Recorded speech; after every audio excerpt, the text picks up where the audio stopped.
The following show and broadcast is a production of Better Savannah, an independent expenditure committee dedicated to better policy outcomes at the state and local level. The views, opinions, and statements made by the hosts and/or their guests do not necessarily reflect the views of Better Savannah.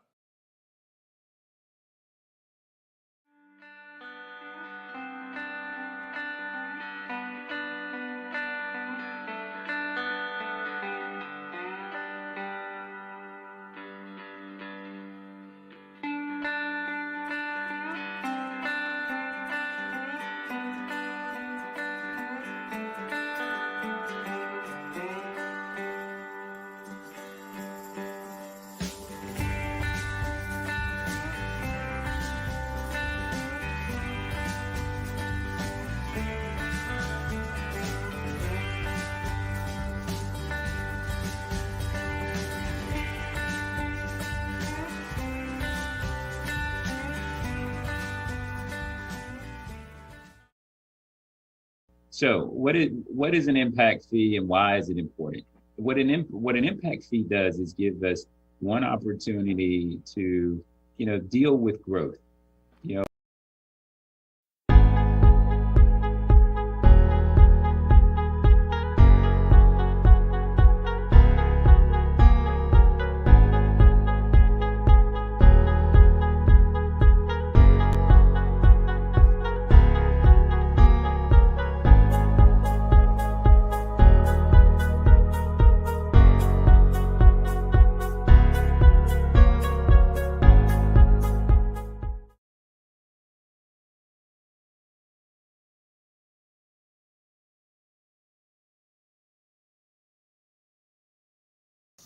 What's up, everybody? Let me get adjusted over here in this chair. I think I'm on a.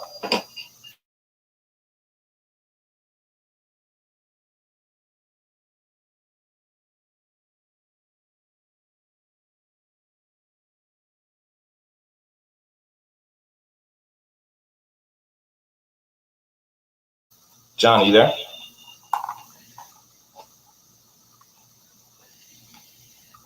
What's up, Kesha? Can you hear me? You're on mute. Hello, how are you? I'm doing good. I think I'm going to have to exit this account, but I'll be over on the other screen. Okay, you want me to stay put?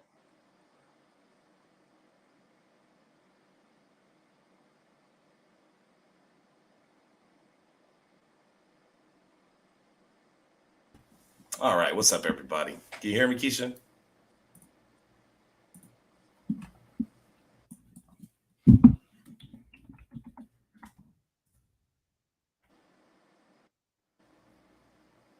All right, everybody. Appreciate you joining us. Everybody's loading into the stream. This is episode 40, Better Savannah. We are the Savannah and Chatham County area's leading independent committee focused on progressive and better policy outcomes here at the state and local level. We're joined by a very special guest, definitely a friend of the committee, 2019 endorsed candidate, Alderwoman At-Large Kesha Gibson-Carter. Kesha, thank you so much for taking the time out of your busy schedule. I know it's been quite a busy week with several things going on. How are you doing? I'm good. Thank you for the invitation. It's good to be with you guys tonight. And I'd like to say hello, Better Savannah. Our infamous hello, Savannah. We appreciate the shout out. I know John is sharing the stream to as many places as possible so that we'll see definitely many people coming through. Vanessa, Julia, see a lot of people joining on. We appreciate you joining the live stream. Remember that you can catch our episodes on replay on all your favorite podcast platforms, Spotify, Apple, Google, Amazon, wherever you get your podcast from. You can find us there. You can also catch us on our YouTube channel where we are also live streaming tonight. So we appreciate everybody joining. If you didn't catch the episode description in the lead up, I know that around 4,000 or 5,000 people saw the advertisement for this week's show. So I know a lot of people saw it. Last week, Savannah City Council in their work session had the most substantive to date discussion on impact fees. Now, if you're a longtime follower of the page and our committee, you know that impact fees are a core kind of policy platform of our kind of 7 or 8 policies that we really want to see happen in Savannah. And so we want to take this opportunity to look into what happened at the workshop with kind of the only city council person, to my mind, that has been pushing this issue since day one on city council. So Kesha, you were in the meeting. You had the most substantive policy discussion during that work session with staff. It really seemed like a battle between you, Keith Lloyd, Michael Brown, and Bridget Liddy. So why don't we just start with what your thoughts were on the workshop on impact fees last week and what went down? Well, to your point, it was a battle. And it's a battle that I tread cautiously as I approach it. In this day and time, for anyone who have been watching council closely, you know that there are a lot of issues, and we're slowly creeping into our second year. And unfortunately, all of the issues we have been tackling, there are no real tangible results on the other side that I'd like to see. My agenda was consistent with creating new revenue streams so that we can tackle some of the worst issues facing our community related to crime, poverty, and affordable housing, or the lack thereof. And so with regard to this very progressive and aggressive policy initiative, which is very common in many communities across the nation, in fact, many here in Georgia. Impact fee ordinance is not for everybody, but certainly it is it could be a substantial benefit to a city like Savannah, who is facing so many needs. The impact fee ordinance essentially will allow us to offset costs that are associated with the financial impact that new development bring to community, where we could focus on the impact that new development have on our infrastructure, our roads, our parks, our schools, recreational facilities, water and sewage, even our police and fire services. And so we have to be very deliberate when we continuously allow, or when we as a very liberal government to friends of the city of Savannah, like developers and contractors. And you guys raised a very valid point, and I'm so glad you're listening. There isn't enough energy and effort we have to compete with the airways of mainstream media, TV, and print. But we're so happy to have platforms like yours and people like you who are really paying attention so that you can help us frame these narratives. And so it was very important that you were watching and you were listening to how we were rolling out. Now, I can tell you, I was actually surprised to see, despite the fact that I was the sole alderperson pushing this as a part of my campaign pledge and campaign promise. I wasn't doing anything I didn't say I was going to do. In fact, I wasn't the only person on the campaign trail who said she was going to do these things. I was running alongside individuals who were mimicking my messages. I connected with you and Chuck, I connected with you and John very shortly after I declared my candidacy for Alderwoman At-Large for Post 1. And after having a conversation with you and others, I recognized that it was of a benefit for us to now take the position that the winners could no longer take all. And so we're not picking on developers, housing developers, and you guys can talk about this a little bit more. It's not just about home developers, but it's about hoteliers, it's about businesses. And we're not just talking about the Highlands. Let's not talk about the elephant in the room. The corridors of Gwinnett Street and Stiles Avenue, it's going to completely change. I can't wait to see what hotel they're going to put over there if we allow this same foolishness to ensue. So we have to make sure that we are putting forth aggressive policies so that we can absorb the blow when we are being so liberal in our allocation of the city's resources, where our infrastructure is concerned. John, go ahead.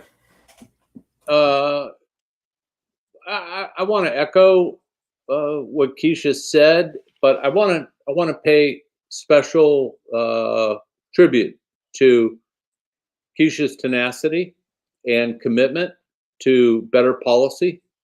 And she has, I consider this a preliminary but incredibly vital win for the city of Savannah.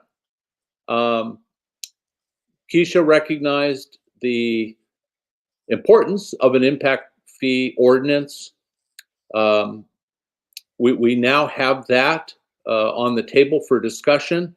Obviously, the devil's going to be in the detail here, and I know you and I, Chuck, have talked about, it's such an ongoing and big issue that we're going to have to do another show or two as this thing evolves to try to keep city staff honest.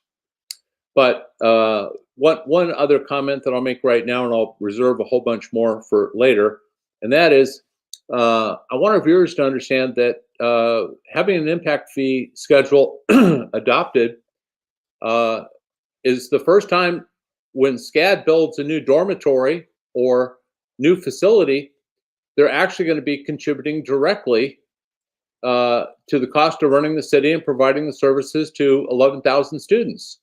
That's a tremendous step forward. So I appreciate your tenacity and confidence and faithfulness in getting this at least on the table for a discussion. I want to give Kesha a chance to respond, but I just want to echo what you're saying, because like I know that discussion last week may have seemed frustrating to some, but for us to have been advocating for this, really, John, like for the better part of 4 or 5 years, going back to the Deloach administration, it was just so lovely to see it on the table. And so despite the rules package being passed that limits you from putting things on the actual agenda, it is the leadership and the tenacity and the consistency of promoting a policy. I think that's solely responsible for that being on a substantive workshop agenda. I know that they're going to use the master planning update thing as the reason they're bringing it up, but I really think it shows your leadership for this city. So we appreciate it. Before we get into these clips, because one thing you just said, John, that makes a lot of sense to me, I've been telling you privately that the more and more I see this stuff, the more and more I see how critical upper level staff is, because it is the staff that is shaping a narrative around this. So we, like you just said, we want to make sure we keep them honest and get professionals that can maybe give us a second opinion. It's always good to go to more than one doctor. So Kesha, I want to give you just a chance to respond to those two thoughts, and then we'll start going through these clips. Well, I must say to you all, I too was somewhat excited to see the item finally appear on the agenda. As I stated, I've been pushing this for the balance of an entire year. And for the person who introduced it and who've been advocating for it the most, you would think that staff would have pulled me in. You would have thought that the city manager would have called me in and said, hey, we're going to do a presentation on this, or what are your thoughts, or what were your ideas with regard to what we're going to do with these impact fees. And it's just the pattern and the MO of this administration. I think they have this whole process wrong. And I'm now seeing, as an elected official sitting at the table, that it's not the politicians so much who have been in our seats who have failed us. It's the city staff, whereby the politicians have allowed them to fail the citizens of Savannah. They drive this bus. It's not so much the mayor and the older people who run City Hall and run the local government. It's an entrenched establishment who have carte blanche on what happens. And so I am cautiously optimistic, and I'll tell you this.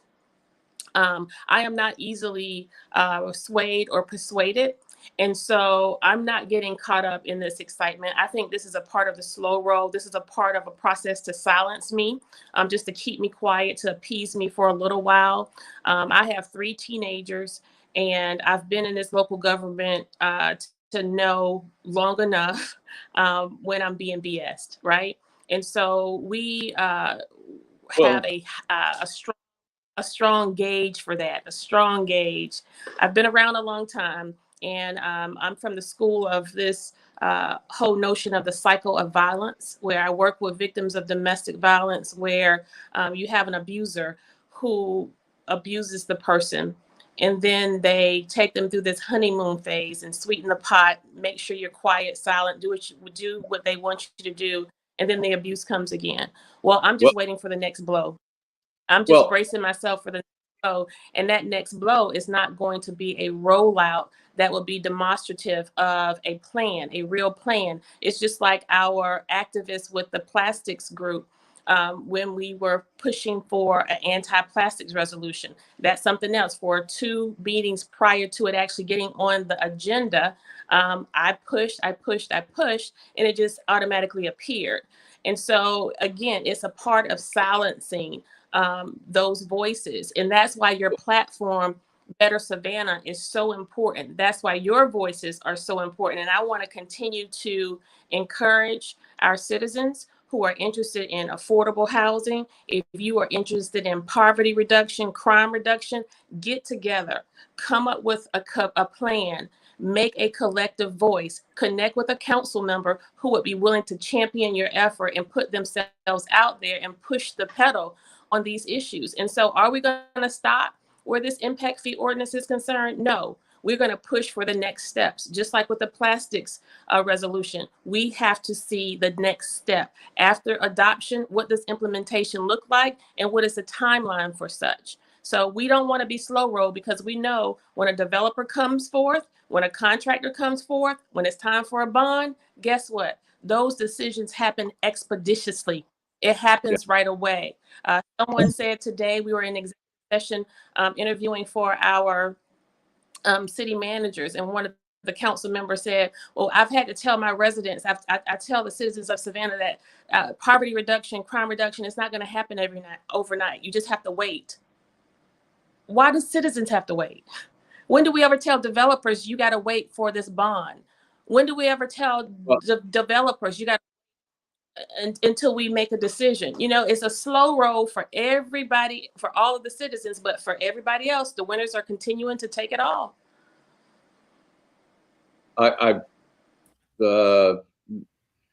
Listen, Rockingham Farms, the seeded deal, which was complex, including annexation, bonding, development timeline.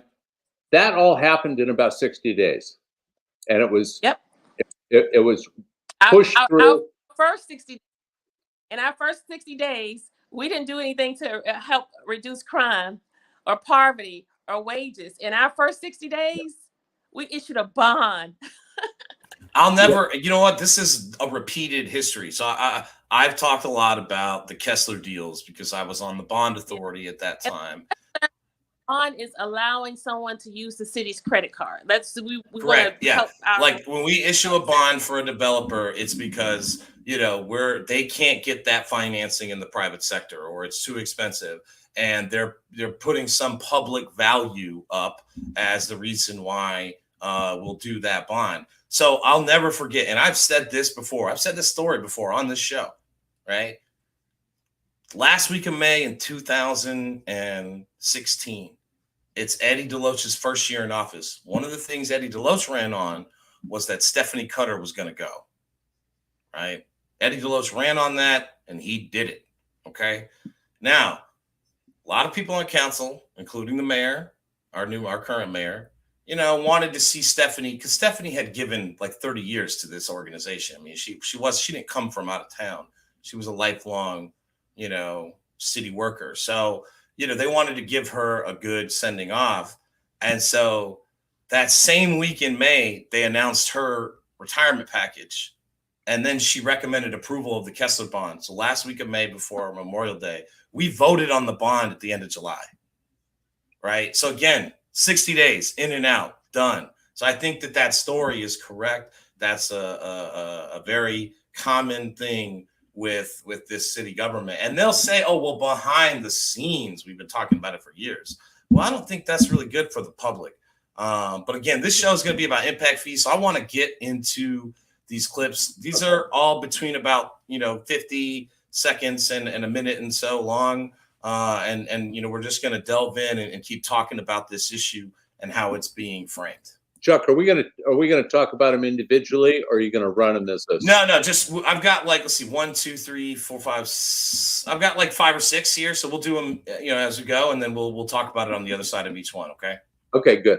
All right. Here's the first one. This is Heath Lloyd, just kind of bringing the topic to bear and giving an overview. So what is an impact fee and why is it important? What an impact fee does is give us one opportunity to deal with growth. What Melanie and Jackie went over, as Melanie put it, we have some areas that are really growing really fast that we're all aware of. A lot of them are out in the New Hampstead, the southwest quadrant of the county. And so what an impact fee does is it's a one-time fee charged to new land developers to offset the cost of expanding capital facilities to serve that new growth. So we understand that growth is going to happen. One of the fastest growing areas in the city of Savannah currently is in the Highlands. So we've seen growth happen in the Highlands. And what an impact fee does is allow us to get on the front end of that growth and really try to, as Melanie put it, which the city is big on that as well, is plan for that growth. All right. So, again, this is Heath Lloyd just talking about, what this policy is there for. And I noticed during this meeting that there was kind of a inconsistency in describing the policy between, I told you, it felt like it was you, Kesha, versus Michael Brown, Heath Lloyd, and Bridget Liddy.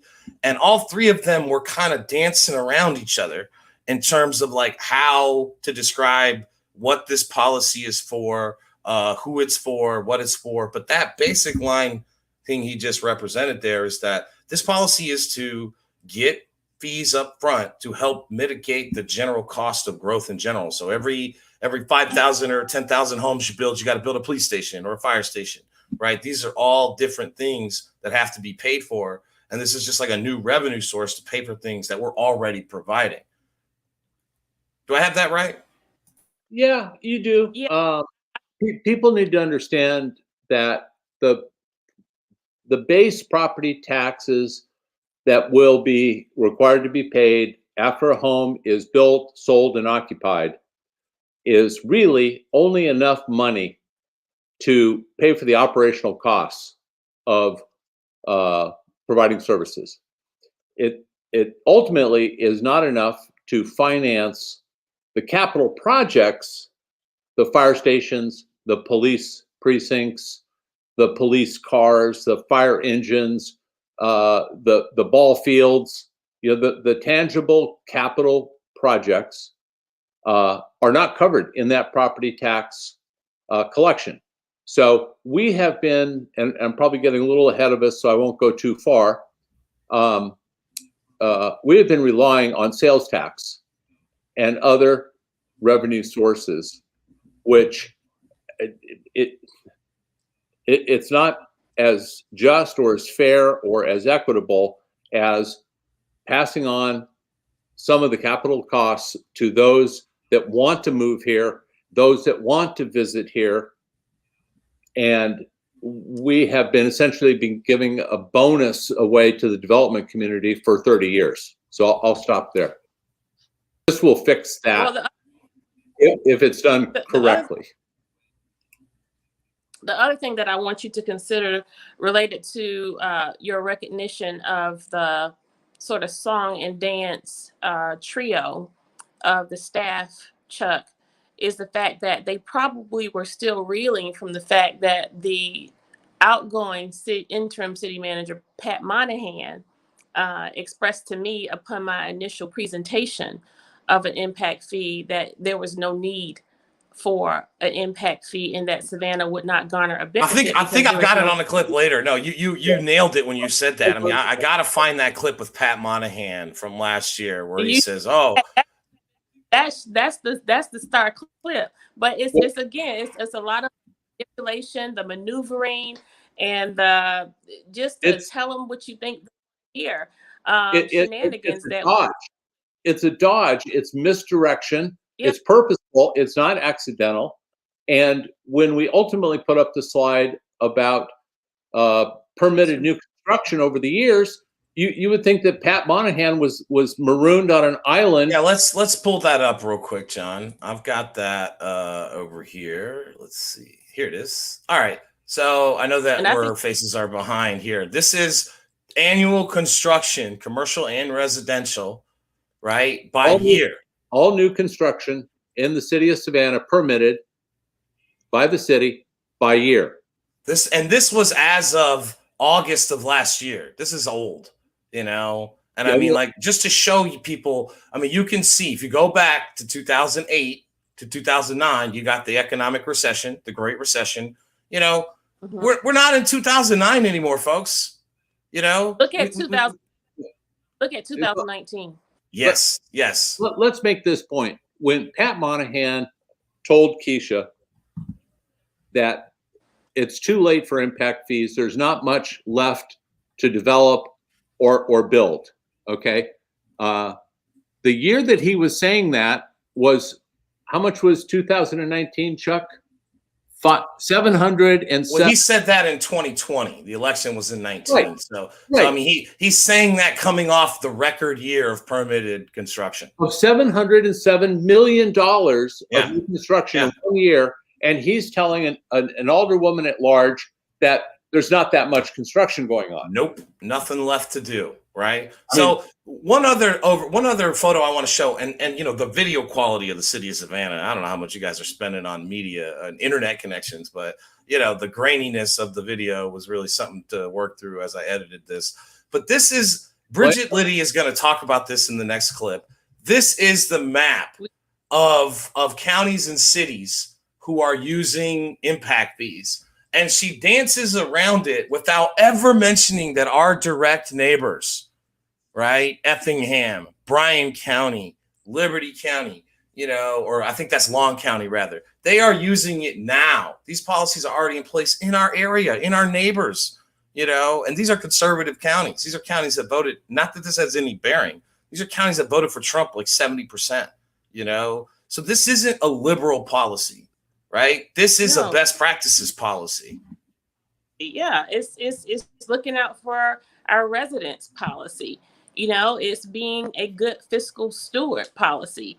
It's being concerned about communities. I mean, take, for example, we keep talking about Highlands because it's been the most impacted lately. But I can't tell you how many emails, how many phone calls, how many messages I receive on a weekly basis almost from residents at the Highlands who are complaining about the traffic. They want recreational centers. They don't have community centers. They want their parks developed. We are just going to be breaking ground on a fire department, and the Highlands have been established for how many years? They still don't have a police department, a police precinct out there. And we're supposed to be happy with just one office for the police department inside of the fire department. Well, they pay taxes too. So why should they have to suffer because we have allowed all of this growth and development in that community without taking responsibility for making sure that we can absorb it all? Well, look, these next three clips are really the meat. Let's get into this next one with Bridget Liddy, and I think we'll have another great reaction on the other side. Impact fees, they are specifically used to fund system improvements. And system improvements are defined as capital improvements that are public facilities and designated to provide a service to the entire community at large. So you might be scratching your head and saying, well, you know, the state code, how does it actually define public facilities and services? So there are seven different types of public facilities that the code defines. Anything from roads to parks, public safety, water and sewer, wastewater, stormwater, and libraries and related facilities, excuse me.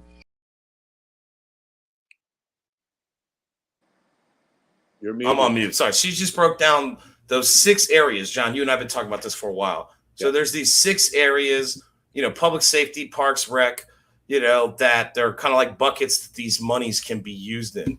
In this next clip, Bridget is going to go on to describe kind of this relationship with the development community? Researching this effort, I just wanted to kind of highlight, I hope you can see this map, but there are several communities across the state of Georgia, counties and cities, as well as towns, who have used impact fees since the act was passed back in the early 90s.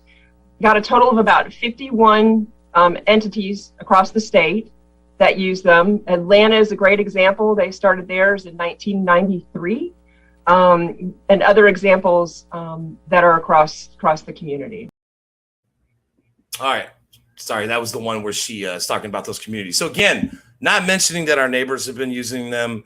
They keep going back to Atlanta, which I don't know why we're using the largest city in Georgia as a reference point. I think the cities that we've talked about, John, Columbus, Sandy Springs, Athens, Clark County, I think those are a little bit more comparable than the city of Atlanta because of its size.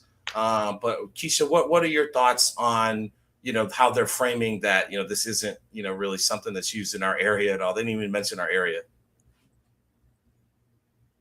Well, again, it's I wish that there was some originality within our administration when it comes to benefits for our citizens, but it's always more of the same. When it comes to implementing, introducing, or providing something that's going to benefit the residents of Savannah, citizens of Savannah, it's always this enormous act that we have to go through. It's always this huge reason why we can't cross this hurdle, and we have to sort of talk our way out of why we shouldn't do it first before we give consideration to actually doing it. And that's what that presentation felt like, especially after being strung along for the first year and a half on this piece. So again, guys, I know you look at this as a victory. All I can say is I'm cautiously optimistic, and now we'll see where we go from that workshop presentation. We are supposed to have an order by which topics are presented to council. These topics actually came from council during our initial retreat almost 2 years ago, and those items are supposed to be prioritized. We are at almost year 2. And impact fees was probably, John, you were actually at that meeting. It probably was in the top 5 because at that time, Chuck put that slide back up. That's right from the session in January. This one? Yeah, the top 2 squares. This is from the visioning session of the new council in January of 2020, right after you'd taken office. And I think it's it says research new revenues opportunities, like to reduce the millage rate, like impact fees. Okay. And the goal is to have that started in the second quarter of 2020. Well, I guess we can put it on COVID, and we're now getting to it, and that's okay. And I want you to remain optimistic. I think that was, hopeful was your expression, because this really is a significant step forward. If we're sitting here a year from now with no progress on it, then I think I'll agree with you more wholeheartedly that we're really being strung along. But I do agree with John. That first year, really tough to get substantial change in policy during the middle of a crisis. But I want to go to this last clip. This is the one I meant to say when I introduced the second clip. This is Bridget Liddy. This is the longest clip from her discussion about the relationship to developer benefits. So when we're developing an impact or implementing the impact fees, we have to be very cognizant of several different features. One is making sure that we're demonstrating the direct benefit returned to the developer in proportion to the fee that they're paying with the impact. In addition to that, we have to show that fees are expended in a designated service area, specifically where they are collected. And in the event that we, the city, do not spend the money that's collected in the 5-year period, we have to be able to return that money to the developer. All right. So they're talking about service districts splitting the city up. And at one point in the discussion, they really talk about like only doing it for the Highlands and New Hampstead area, which I find hard to think is constitutional, that you could single out 2 communities only. I guess it's designed, they're really trying to make it like a tax allocation district. I wrote this during the live broadcast of the city's website, or Facebook page rather. You know, John, do you understand, you know, what she's saying there? This concept was kind of new to me when I heard it. Well, look, you know, I've got right here the act, all 15 pages of the act, and it doesn't address overlays for portions of a municipality. They want us to think that the Highlands is some distant, unique portion of the city. Those are city residents. Michael Brown chose. Go ahead, Kesha. Because that's how they are treated. That's how we treat the Highlands. Well, so that's why they to behave.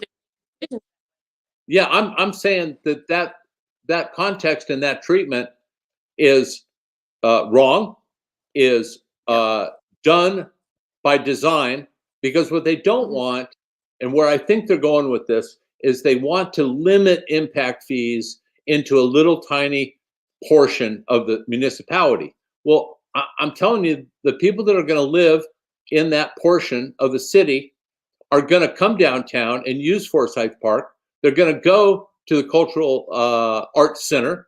They're gonna be full-throated citizens, not these distant non-residents of the city of Savannah. But the purpose, and I'm only speculating here, I think the purpose of the context and the framing that Bridget and Heath are revealing to us is an attempt to minimize the application of impact fees to certain areas of growth. Now, the 15 pages of law here on Georgia Code 36-71, which is the impact fee statute, talks about the service area. And in that context of the law, the service area is the city of Savannah, not parts of it, but the entire city of Savannah and the services that that government has to provide to all citizens. So I'm going to leave it there. I want to remain optimistic, and hopefully this will be clarified and not this narrowed, little restrictive move that appears to be emerging from staff.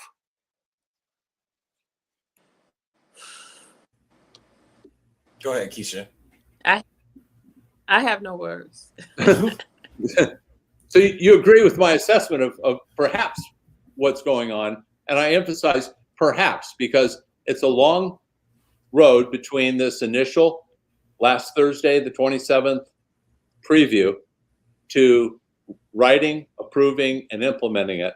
So that's why we're just glad you're there, Kesha, because you're not going to fall for this minimization and customization. Watering it down. They want to water it down. That's what it is. You know, we don't water a lot down here in Savannah. You know, we don't water our religion down. We don't water our food down. We don't water our culture down. We for sure do not water our alcoholic drinks down. I don't understand why we're trying to water down this policy that is, you know, a really good opportunity to balance the equation and everybody paying their fair share. Yeah, so, which is 25 years late in coming, might we add? Right. Yes. Right. Yes. So this clip is you were saying you didn't have any words. I think your words in this clip are really powerful. And I think that there's something we'll be able to refer back to, you know, as this policy discussion develops. All right. Hang on one second. So with that stated, I'm interested to know that if we have been extending any type of fiscal benefit to these developers, where has this money come from? And how will we continue to provide that resource to the developers?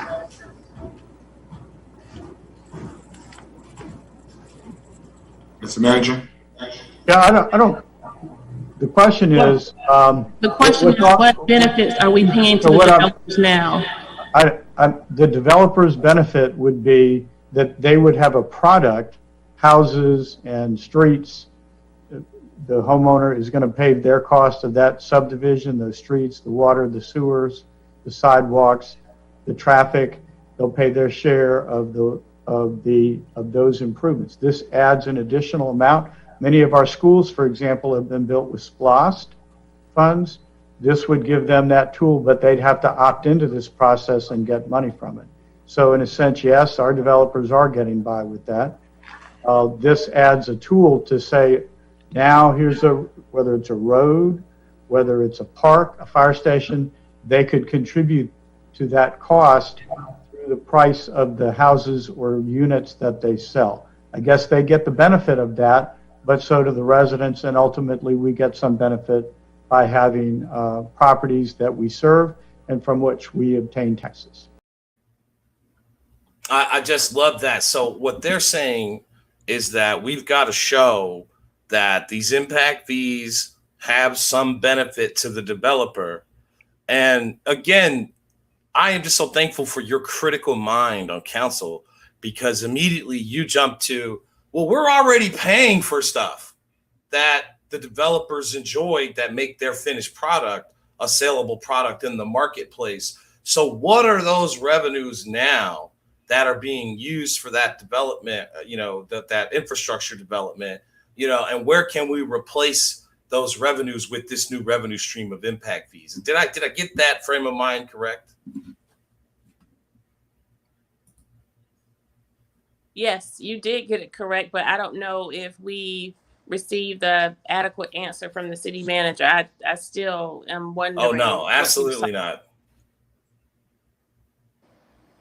Yeah. John, so you understand, we're paying for, go ahead, Kesha. Kesha, go ahead. So this is just one example, gentlemen, of what we are dealing with here. This is how this is supposed to work. The sitting older persons represent the citizens of Savannah. We listen to you, we hear you, we advocate for you, and the evidence of that advocacy is demonstrated on council. We communicate your concerns, your needs, your complaints to our city manager.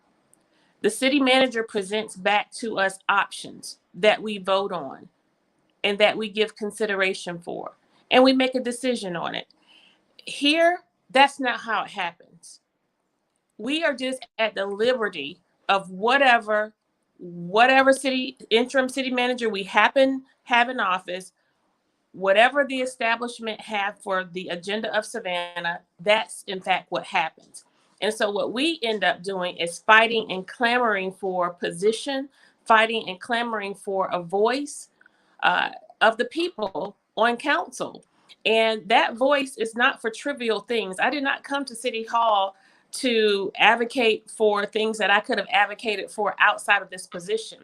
I came to City Hall to advocate for those policy initiatives, those progressive and aggressive policy initiatives that are going to help us move the needle so that we change the direction of the city where crime and poverty, affordable housing, and accessibility to city services are concerned.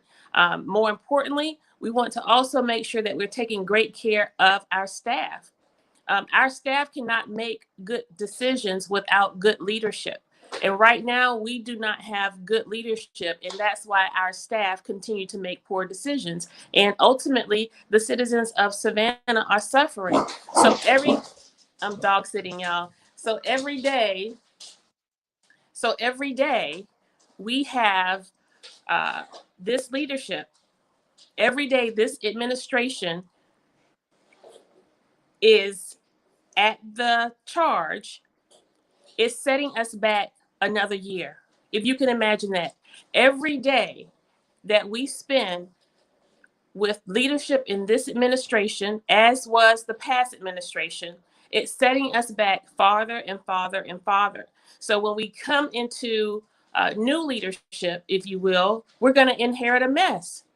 And so do we need to wait until a new election. And, people are saying, well, we're going to vote this person out of office. I can't wait until the next election. We have to stop. We have to change the mindset and look at how we are being conditioned to think as the electorate here in Savannah. We have to start making demands. Our citizenry must engage and be forceful in acknowledging the differences and the changes that they want to make. Listen, people, we have $57 million coming to Savannah via the American Care Fund. We cannot fall asleep. We cannot fall asleep on this opportunity. And as much as we say we've missed out as a result of COVID, well, guess what? The evidence of the bailout that we're about to get, it's going to make everything we didn't do during COVID, it's going to make us look like we are foolish. Yeah. There's no reason why we couldn't pass the impact fee ordinance during COVID. Yeah. Let me take a swing at this, if I might, Chuck. What Kesha has just described is being popularized in the term business as usual. And people now are beginning to adopt that and understand that to mean Savannah has been dysfunctional in terms of government for the last 20 or 30 years. The people who are on council now came in, many of them came in with a mindset to correct that, to make it better, to make it more fair, to make it more equitable. And for whatever reason, they got co-opted. They lost that vision. They lost that commitment. Fortunately, you and 3 others have not lost that, and you are our best and brightest hope. Now, I'll conclude this short comment by trying to illustrate this. You've got the lack of impact fees, which clearly now in the last 30 minutes we've seen should have been happening 20 or 25 years ago, even 10, even 15, but didn't. You've got the Savannah College of Art and Design that owns $350 million worth of property inside the city of Savannah and pays no property taxes. Yet they're basically a small city. They got 11,000 students and 2,000 staff. I mean, that's Port Wentworth. That's Tybee. Okay, they are extracting because they require services. They ride on the roads. They get their bicycles stolen. They call 911. They call 911. And then you have our biggest economic development engine, which is the Savannah Economic Development Authority, who are writing deals that have little or no property tax flowing into local government. For 10 or 20 years at a time. Yeah. Right. In exchange for job creation, but they're not willing to be transparent and allow independent audits of their deals to be certain that the jobs were created and the benefits were delivered back in exchange for the absence of property taxes. And then lastly, we've got the port, which used to contribute at least something to the operation of local government, but got a huge break, and container fees were dropped and never brought back in. They were dropped to help jumpstart the port business activity, and by God, it's worked brilliantly. It's worked so brilliantly, we're all running down to see the world's largest container ship come through. Well, that container ship could have built a school or bought 5 police cars, or et cetera, et cetera. So again, this is business as usual. This is the pattern of Georgia's oldest city, sorry to say, and you are trying to change it, but it is going to take time. Poverty is not going to reduce from 28% to 18% in one term, Kesha. There are so many pieces of corrective structural steel in government here that I just outlined. If all of those things got smartened up and sharpened up, we could change the poverty levels. We could effectively deal with the lack of affordable housing. But as long as business as usual is the MO, and this council led by this mayor, it's business as usual. Don't be confused by social media standings or anything like that. The proof is in policy. This is our first glimpse of good policy.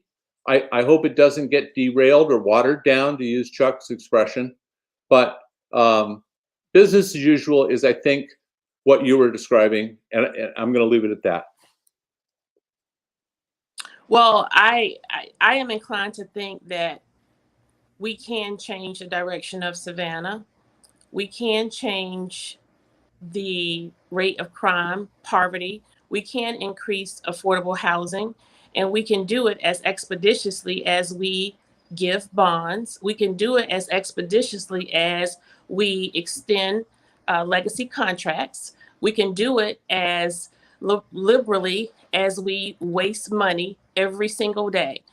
We trip over money coming into City Hall, okay? Right now, we are renovating the mayor's office, an office that did not need to be renovated. We just finished $1 million renovation of the council members' suite, which we haven't occupied since we've been in office. So if those things can happen just like that for us, what more cannot happen for our citizens? And that's just the skim of it. We're not going to delve down into those foundational pieces where the big money is. I mean, for goodness sakes, we just invested $10 million in dirt and grass for the arena project.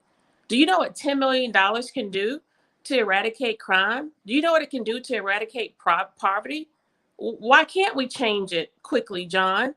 You know what $10 million can do to give us affordable housing in the next 6 to 9 months? We can do it if we had the political will to do it. And what I'm saying to the citizens of Savannah, we did not come to inherit business as usual. And I'm not a politician. And I said that when I was on the campaign trail. I said it. I said that I was not a politician. Not for sale. I did not come to, I remember I don't want to go at the Chatham Club. I don't want to ride on a private jet. I don't want an invitation to your Christmas party. I want what's due to my people, for my people. I live in this community. And for those of the individuals who have a problem with the way we're fighting and how we're fighting, you probably don't need what we're fighting for. But I, for one, I'm fairly comfortable to despite losing my career, losing my job. I'm making it. I'm not hungry. They just did an assessment of my water bill. It's paid. You know. I'm sure somebody open records requested that. Well, look, this last clip, and Kesha, God bless you. You don't have to respond to this. Go ahead. We have to be about of our brothers. We have to be our brothers' keepers. We have to be. We must. Well, you know, again, I'm just prefacing it. You don't have to respond to this clip, but I want people to see the contrast between a critical thinking citywide alderman and my unfortunate alderman for the 2nd district in terms of discussing this issue. So we're going to watch this clip real quick. Correct.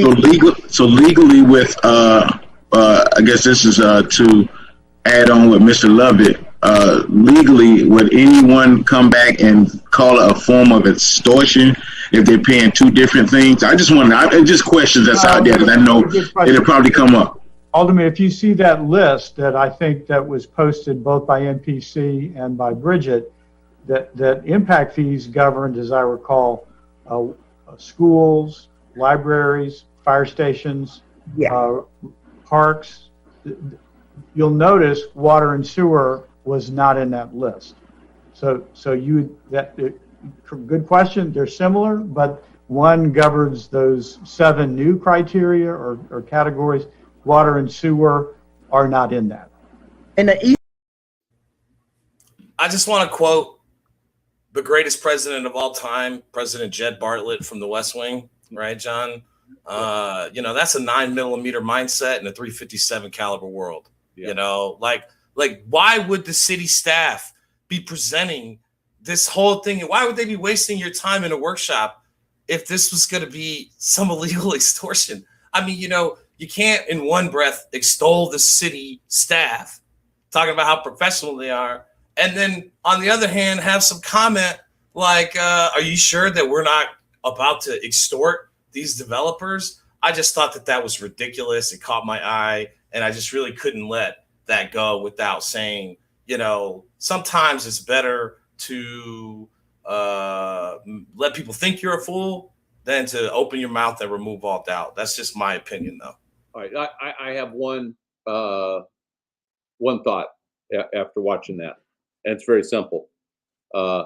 Dietrich did not do his homework. Okay, anybody who would have read any one sheet summary of impact fees would never have asked that question. The man was not prepared. Well, John, I think what that was, because I share the platform.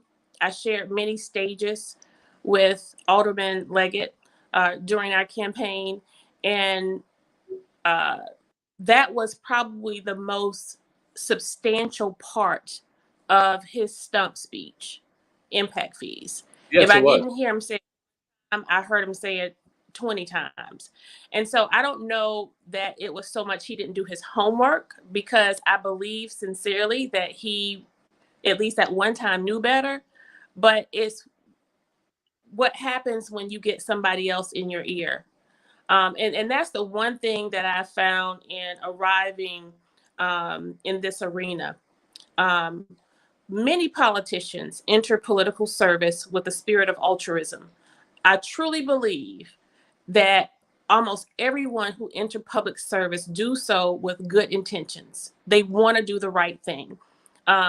Dedicating your life, putting your personal business on display, your life, your family, it's a lot. It's a lot. And when you have carrots dangling in your face, that's consistent with under the table deals, backdoor deals, Kreitz accounts for cars, or I should say car accounts, getting renovations to your house, somebody paying this off for you, it's not very hard to get picked off. And then we're not going to talk about the madness of the media. Although we're altruistic, a lot of politicians have egos. And so I believe that is a lot of what has happened to a lot of people on our council. And what I'm going to do is continue to stay the course. I don't know that my tagline was as relevant and real as it is today.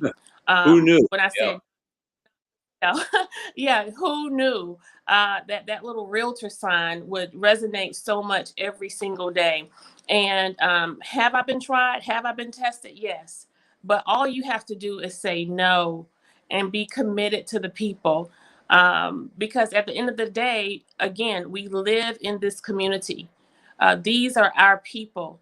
And we have to be unselfish enough to put our own motives, our own personal agendas, our friends aside, and do what's right without fear, without favor, and without affection. Well, let me add a ecumenical postscript to that, because we have a fondness for scripture and religion. Is this the Martin Luther quote? Yeah, it is. Yeah, this is the best one.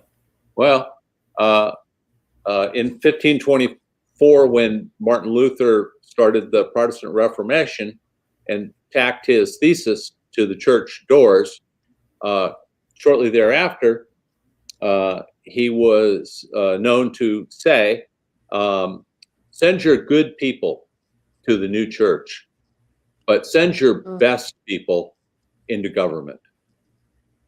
So, 600-year-old wisdom. Wow. Love it. That's well, I am spending less time at church, which it doesn't make me feel good. So that resonates with me a little bit there too, John. So well, Kesha, I don't know. You've been so generous with your time. Sorry to interrupt you there. Before we let you go, we both watched last night Dr. Ann Bailey's special on the Weeping Time on the ATR network. As a matter of fact, we're going to have the founder of the ATR network on next week on the show here, Julius Hall, who was announcing formally his run for mayor the day after. So I'm excited about that. But you know, there was a two-part. It was the main show, and then there was kind of the rabble, the reaction show, kind of thereafter. I thought it was hugely powerful and emotional, the presentation she gave. But I'm more interested to know if you know anything new about where that issue is for our viewers. It's a very pointed issue for our audience as well. Well, we have two things happening now. One is that there is an independent group led by Solomon Temple Church. A few local community advocates and activists have mobilized and are supporting efforts to raise money to have an independent archaeological study of the property. As many of you know, during our city council meeting, it was decided that if it's found that there is evidence that this, in fact, was the Weeping Time property, we will not extend the approval of the Salvation Army's petition. And so our city manager, a few days later, sent out a memo acknowledging that a pre-existing contractor would do the study. And so because of the nature of distrust where our local government is concerned, this group decided to do an archaeological study independent of the city of Savannah. And that's where we are now. But it is our hope that we won't have to wait on any of this, because all our great new senators, Ossoff and Warnock, have to do is weigh in on this, give voice to this, and help us, get the land on the National Registry. And one of the things that Dr. Bailey acknowledged during her presentation last night was that only 2% of sites that are on the National Registry are of African American nature. Only 2. Yeah, and so we, for that reason and many more, as she acknowledged, that there are probably hundreds upon hundreds other slave sale sites throughout our state, throughout our United States, and we want to make sure that we're putting forth great effort to identify those areas and to preserve and honor those areas. And finally, we would just like to have landmark status as well. So we're still fighting, we're still pressing, and we want people to know that this is not a West Side issue. This is a city of Savannah issue. This is actually a nationwide issue, and we want everyone of all walks of life to join in on this effort and help us save that Weeping Time land. And if you have any questions, Alderwoman Bernetta Lanier is available. You can find her information on the website and how you can get involved more to provide support. But until then, we're just at the mercy of the city and this independent group. Yeah, we should be so grateful for the ATR network and Dr. Torre and Pastor Small.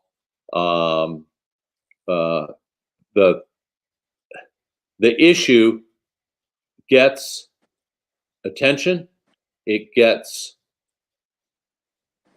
reaction, it gets momentum, and I was just aghast at how cavalier, and Dr. Bryant pointed this out in her comments. The councils, not yours, but some people on council, I mean, it was a transaction. There was no spiritual connection, historic connection, cultural connection. This was just another object on the chopping block to be disposed of and that, you know, she said, how many Weeping Time sites are there? One. How many places in this city could a viable and very important and useful transition center be located? Dozens. And that was one of the most profound things she said. Among that statement, John, she also acknowledged and admitted that she, after studying slavery and African American history and our diaspora for so many years, she herself didn't know about the Weeping Time. And so when she did learn of it, that increased her, not only her knowledge of it, but also the understanding that more people should know about it. How is it that we did not know? We here in Savannah, I learned of the Weeping Time 4 years ago, and I've been in Savannah since I was 16 years old. And so how many people who live a stone's throw from that property don't know about it? How many people who live in the West Side don't know about it? And that's why we should preserve the Weeping Time property. That's why we need to honor it, because you're not allowed to call yourself a Savannian and not know about the Weeping Time. You are not allowed to be a Georgian and not know about the Weeping Time. You're not allowed to be an American and not know about the Weeping Time. We must preserve and honor the Weeping Time property. It's not, and you know, set of evil. It's evil. And that is why there's so much resentment and anger within the members of this administration, because of that kind of crass behavior. They're tone deaf. They're absolutely wrong. And I'd heard about this, believe it or not, Kesha, back in 2008, when one of Monica's clients at the salon was helping establish the plaque. Okay. And that was in the Otis Johnson administration. For the life of me, why the tourism agency for the city of Savannah, Visit Savannah, which gets $8, $9, $10 million a year in tax money, they can't even get the trolleys to go under the I-16 flyover to go past the Ralph Mark Gilbert Civil Rights Museum. So am I surprised that they have no concern or vision or appreciation for the Weeping Time? No, I'm not. Look at their history.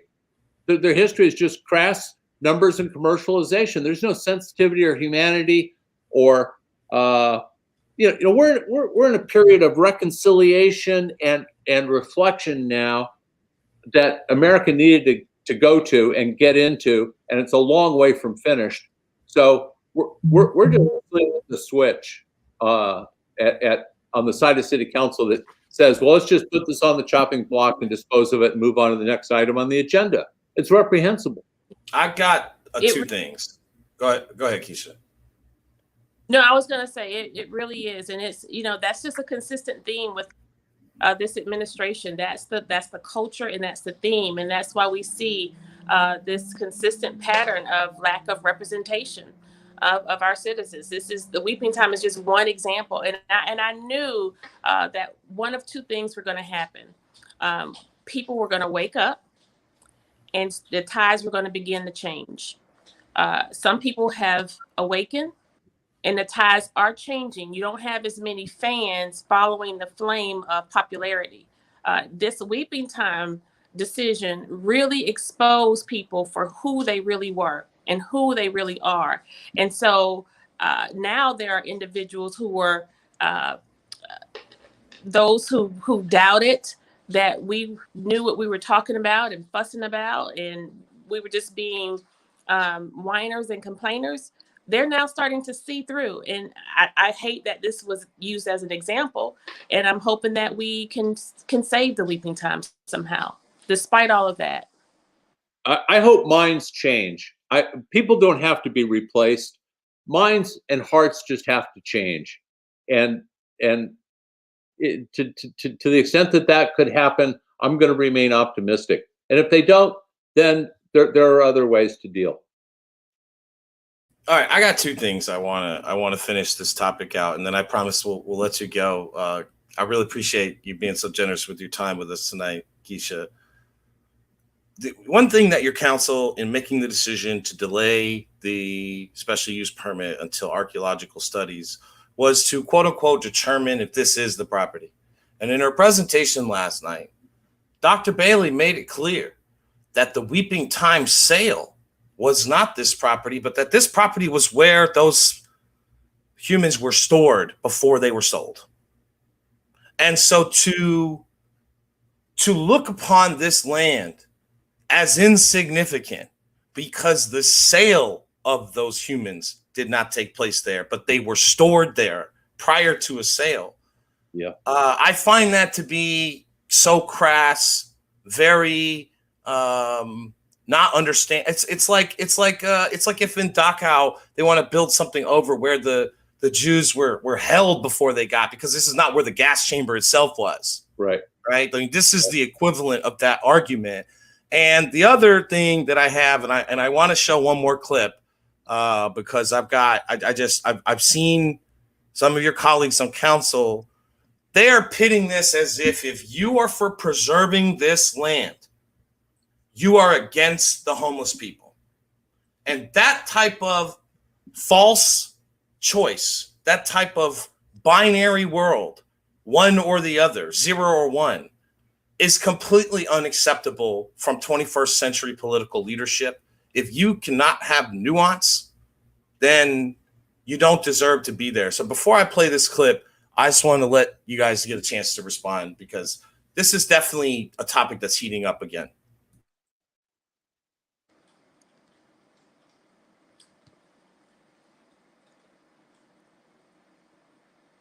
All right, you read my mind, Rebecca. Let me play this real quick because I'm gonna summarize it up after we get done. Hang on one second.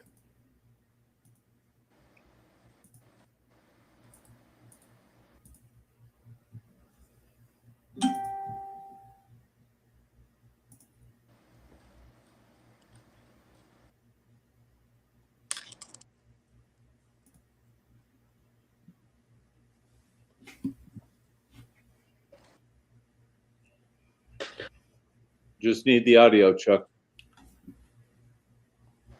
Oh, is the audio not coming through? No. I never know how to get these things to work. Hang on one second. I think this is it. Recue it.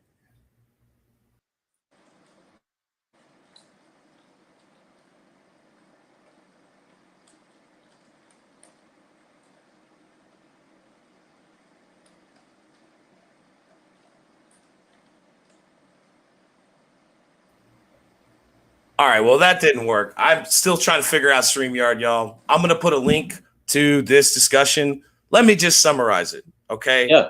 Alderman Palumbo, 4th District, okay? This is from Pops for Politics. You know, this is, friends of the show. We had them on a few weeks ago. Basically went on to say that, I am focused on those who are in need tonight, meaning the homeless, right? And I just don't understand how you can have that thought and also talk about Black Lives Mattering, right? If Black Lives Matter, then Black history of suffering matters, right? And, if you're going to say that we are against the plight of the homeless because we're for preserving this time, I'm going to have my response to that is to just paraphrase Kanye West from 2005 post-Katrina. Nick Palumbo doesn't like Black people. Okay. This point blank period. You cannot sit up here and wax about this issue without coming to grips with this history of suffering in this community, and not expect that this criticism to come back on you. So I will get a link to it. It definitely angered me when I watched it. None of us are against the Salvation Army. Go ahead, Kesha. My grandmother often says, what's in you eventually will come up and out of you. And so that I've never heard what you are attempting to play, and I'll listen to it later because I don't watch anything he puts out. But we were once in executive session, and he was asked by Dr. Shabazz something related to time and the time it took for us to give consideration to something in a decision we were going to make regarding the fairgrounds project. And again, another project, another property that was going to benefit a vulnerable community in a predominantly African American community. I will never forget it for as long as I live, and I will never forgive him. When she asked him that question, he looked up at the clock and said, "I don't know, maybe after lunch." And and it's that kind of crisp, I don't give a damn attitude that lets you know that there's a special kind of evil that is so pervasive within this administration. People don't know. Things are so worse than they appear. What you all see is just a glimpse of how awful things are within this administration. And he's a perfect example of it. Well, I think what you're describing and how I'm viewing it is there's you and a couple others that are fighting for policy change that is deep architectural change, whether it's the CETA audits, pilot fees, impact fees, term limits. And then there's the other side of council that many of them campaigned on all those things, but they've become ambitious bureaucrats and no more. So I like the side of the aisle that is staying true to your commitments. You're getting roughed up, you're getting pushed around, the media siding with the bureaucrats, but your group has given. I'm fighting back. I'm good for it. I'm good for a couple more rounds. Okay, good. Well, I'm just grateful for it, Kesha, because that's the only way business as usual is going to get modified or adjusted, is through efforts like yours. The others, honestly, ambitious bureaucrats is about the best I can say, and that's just not satisfactory with me. I'm not tired, Savannah. Let's go. Okay. Well, Kesha, I just can't thank you enough for, I mean, nearly an hour and a half of your time. This was a very, very well viewed live stream, topping nearly 50 viewers between YouTube and Facebook at one point. Just a lot of people that are watching this. It's clearly an issue that we're going to stay on top of. But I just want to again say thank you and ask that you just rest up so that you're good for the next round. I often, I see the comment sections of these videos. And I think it's something I noticed that over time, more and more of the tide seems to be turning towards people understanding, like, yeah, these people are fighting for real things. And, the power struggle is real. It's a 5-4 split on council on most of these huge issues. Yeah. And there's something to be said about loyal opposition. Yeah. Chuck, I just want to add that it is so unjust that the media, the mainstream media here, will not say these people are fighting for policy, right or wrong. They've got a reason, they've got a vision. It may not be the vision that you like or you do like, but to trivialize it into personality conflicts and nothing more is a complete disservice. It's bad journalism. It's unfair. These people are smarter than that. They know that the call for change of business as usual is at the base of it, but they won't report that.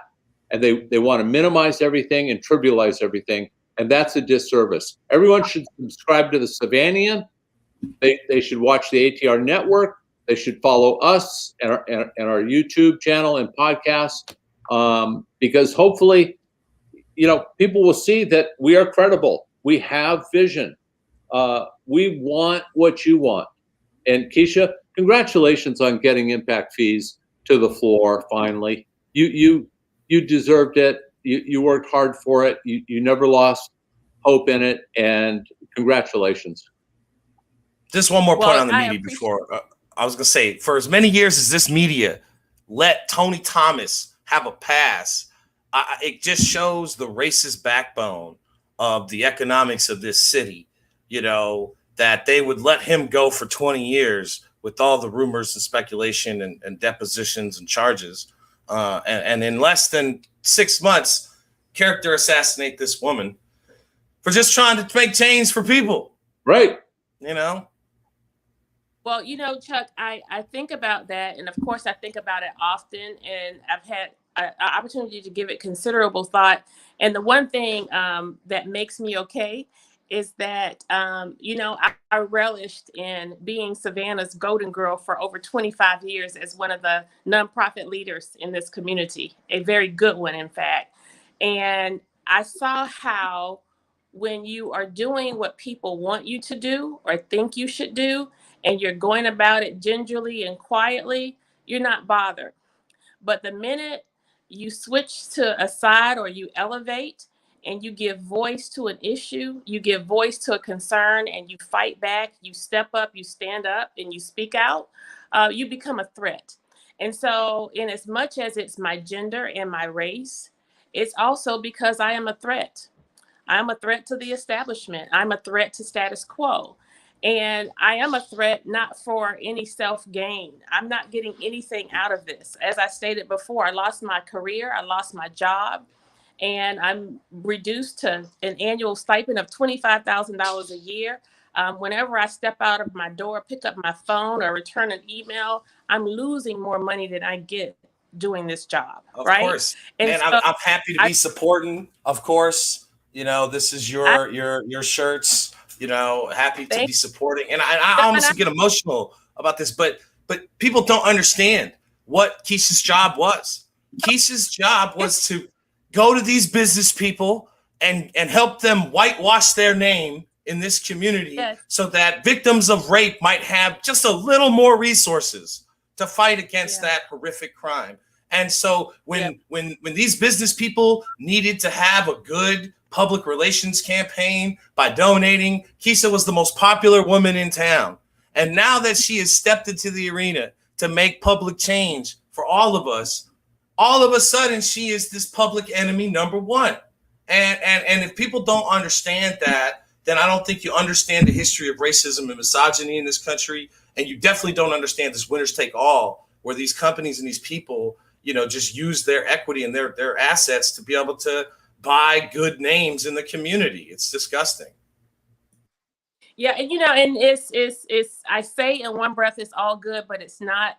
But it's worth the fight. And the one thing that keeps me humble is that I don't look. In as much as we fought to get the plastics resolution on the agenda, we now have the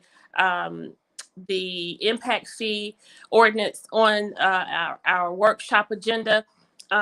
It's a victory for Savannah. It's not a victory for Kesha. And I look at these wins like that because I want to remain humble in this work. Humility is what's going to keep you honest, and humility is what's going to keep you working for the people. So, guys, I want you to just keep doing what you're doing for the people. This Better Savannah platform, the ATR platform, we would not be surviving and thriving the way we are without you. And so people, they're going to get it eventually. And we're going to keep doing what we're doing in the interim. I appreciate you all. Thank you. Thanks for joining us. God bless you, Alderwoman At-Large Kesha Gibson-Carter. We appreciate everything you do for us at the City of Savannah. Thank you. Have a great night. Good night, everyone. Bye. Well, John, that was amazing. I just want to say again, Kesha, thank you for that amazing amount of time. I did not expect we were going to get a full 90 minutes, but it was really a really substantial discussion. One of our most viewed shows. I'm going to put this again in the chat. If you appreciate, a lot of people are giving us huge compliments. I appreciate all the love. Go to www.bettersavannah.org and smash that donate button. You can join our effort in our membership group. It's just $7 a month. Please consider if you are able to and have, the disposable income to support this movement so that we can keep bringing you guys, great content and keep fighting for this movement. And if you don't have the disposable income, please share the stream, share the page, invite your friends to like the page. Go like our YouTube channel, follow us on Spotify. Any little bit of action does help. So, I just wanted to put those plugs out there here at the end of the show, John, and then do some, housekeeping. What do you got? I thought that was a great conversation with Kesha, and amazing. Yeah, we finally have something substantive. It has to be defined. It has to be watched. It has to be nurtured. It has to be right at the end when implementation happens.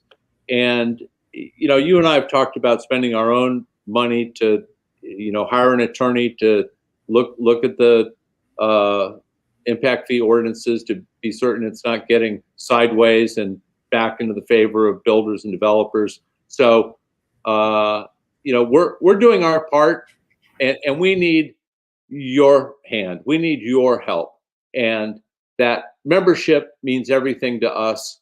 It also gets you into a private group where advance notice and conversations of more detail and intimacy are available.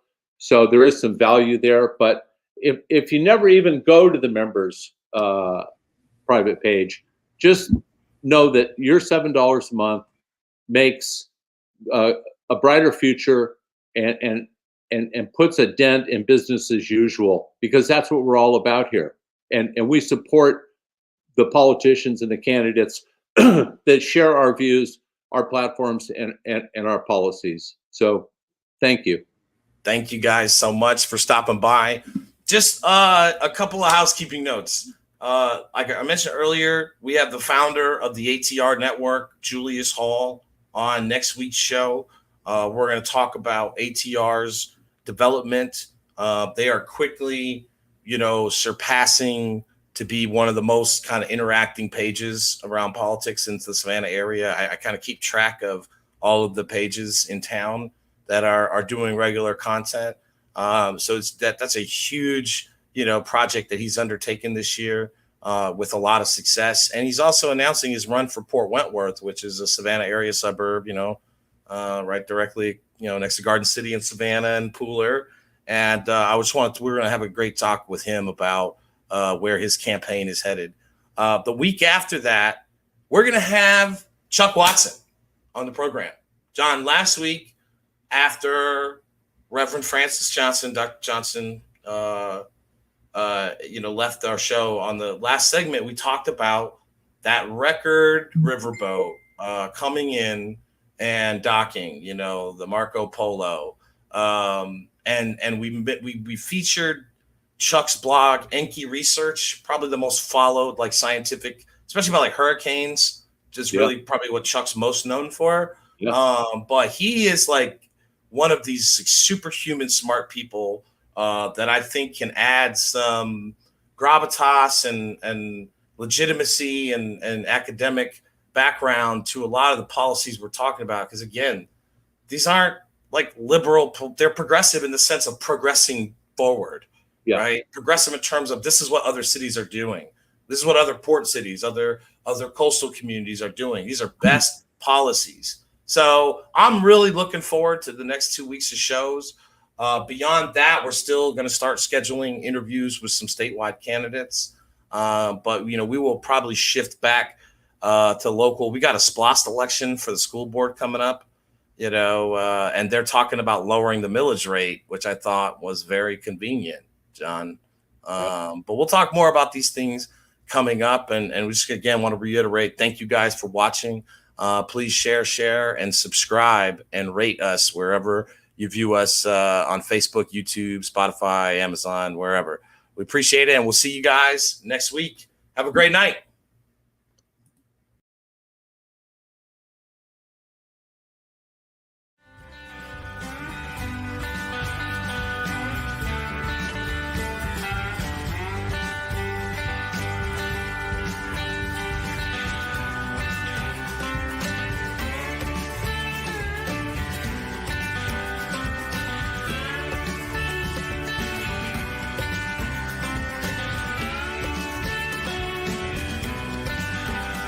I appreciate our tourism community. I appreciate our hoteliers.